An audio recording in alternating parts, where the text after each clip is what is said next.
Mga brothers, ang bagong adventure scooter ng Euromotor, ito nga yung Falcon 180i. Bali, may dalawang variant ito na inilabas. Para sa ABS, meron siyang presyo na 129,900 pesos. At sa CBS version naman, meron itong presyo na 126,900 pesos.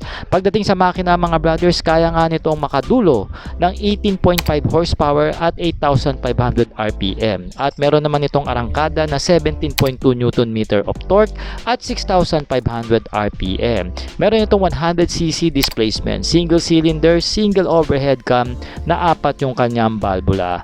Of course mga brothers, naka-liquid cooled na rin ito dahil mataas ang kanyang compression ratio na umaabot ng 11.7:1 at meron na lang siyang electronic starting pagdating sa makina. In suspension naman mga brothers, naka-telescopic ang front suspension nito habang meron siyang tire size na 110/80 at 14 inches alloy wheel mag. Siyempre pa naka-tubeless na rin ang goma nito at pagdating naman sa preno mga brothers, naka-disc brake ang harap nito at naka-ABS na rin yan. Dito naman sa likod, meron itong tire size na 130/70 at 13 inches wheel mags. Naka-disc brake na rin ang likod nito at merong features na anti-lock braking system. Naka-dual shock na rin ang ating rear suspension dito with sub tank pa yan.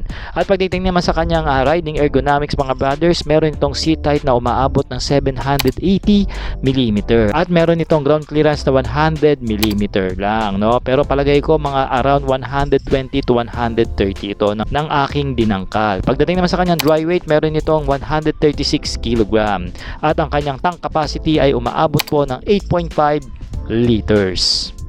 Pinaiilaw naman ng LED ang mga maaangas nitong headlight at taillight at kasama na rin dyan ang turn lights natin. Naka-digital meter na rin ito mga brothers, kaya naman wala na kayong poproblemahin pagdating sa kanyang panel at may mga basic switches na naka-naked handlebar pagdating dito sa manibela with a smart key system at USB charging port.